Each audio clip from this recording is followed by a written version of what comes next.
মার্কিন প্রেসিডেন্ট হিসেবে ২ মেয়াদেই প্রথম বিদেশ সফরের গন্তব্য ছিল সৌদি আরব। এই সিদ্ধান্তই প্রমাণ করেছিল মধ্যপ্রাচ্যে যুক্তরাষ্ট্রের সবচেয়ে গুরুত্বপূর্ণ অংশীদার হিসেবে রিয়াদকেই দেখেন ডোনাল্ড ট্রাম্প। কিন্তু ইরান যুদ্ধের পর সেই সম্পর্ক নিয়ে দেখা দিয়েছে নতুন প্রশ্ন। সৌদি আরব কি এখনও আগের মতোই ওয়াশিংটনের ওপর নির্ভর করছে, নাকি যুবরাজ মোহাম্মদ বিন সালমান এখন খুঁজছেন নতুন কৌশল, নতুন মিত্র? মধ্যপ্রাচ্যের রাজনীতিতে বহু দশক ধরে সৌদি আরব ও যুক্তরাষ্ট্রের সম্পর্ক গড়ে উঠেছে একটি মৌলিক সমীকরণের ওপর। সৌদি আরব দেবে জ্বালানি আর যুক্তরাষ্ট্র দেবে নিরাপত্তার নিশ্চয়তা। কিন্তু সাম্প্রতিক ইরান যুদ্ধ সেই সমীকরণে নতুন করে ভাবতে বাধ্য করেছে রিয়াদকে। যুদ্ধের শুরুতে সৌদি আরবের অবস্থান ছিল সতর্ক। একদিকে তারা ইরানের আঞ্চলিক কর্মকাণ্ড নিয়ে উদ্বেগ প্রকাশ করেছে, অন্যদিকে সংঘাত যেন পুরো মধ্যপ্রাচ্যে ছড়িয়ে না পড়ে সে বিষয়ে সমান গুরুত্ব দিয়েছে। কারণ সৌদি কর্তৃত্ব ভালোভাবেই জানে বড় ধরনের যুদ্ধ শুরু হলে সবচেয়ে বড় অর্থনৈতিক ও নিরাপত্তার ঝুঁকির মুখে পড়বে উপসাগরীয় দেশগুলোই। বিশেষ করে হরমুজ প্রণালী সৌদি আরবের জন্য অত্যন্ত গুরুত্বপূর্ণ। বিশ্বের উল্লেখযোগ্য পরিমাণ জ্বালানি এই সমুদ্র পথ দিয়ে পরিবহন করা হয়। ফলে এই অঞ্চলের সামান্য অস্থিরতাও সৌদি অর্থনীতি এবং বৈশ্বিক তেলের বাজারে বড় প্রভাব ফেলতে পারে। এ কারণে যুদ্ধ দীর্ঘায়িত হওয়ার সঙ্গে সঙ্গে রিয়াদের কূটনৈতিক অবস্থানেও পরিবর্তন দেখা যায়। সৌদি আরব প্রকাশ্যে উত্তেজনা কমানোর আহ্বান জানায় এবং কূটনৈতিক সমাধানের ওপর জোর দেয়। বিশ্লেষকদের মতে এটি শুধু শান্তির আহ্বান নয়, বরং নিজেদের জাতীয় স্বার্থ রক্ষার কৌশল। অন্যদিকে সৌদি কর্তৃত্ব উপলব্ধি করেছে শুধুমাত্র একটি শক্তির উপর নির্ভর করে ভবিষ্যতের নিরাপত্তা নিশ্চিত করা সম্ভব নয়।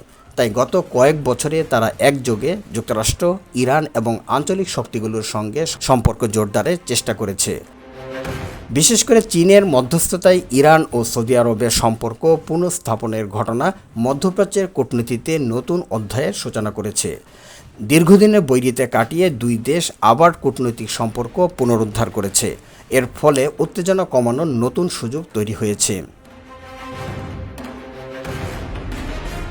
তবে এর অর্থ এই নয় যে সৌদি আরব যুক্তরাষ্ট্র থেকে দূরে সরে যাচ্ছে।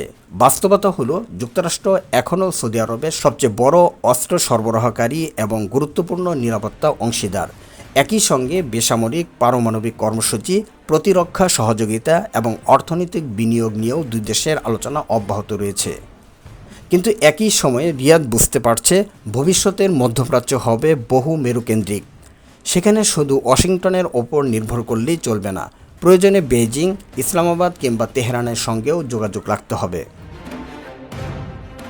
আর এখানে যুবরাজ মোহাম্মদ বিন সালমানের নতুন কূটনৈতিক দর্শন স্পষ্ট হয়ে ওঠে।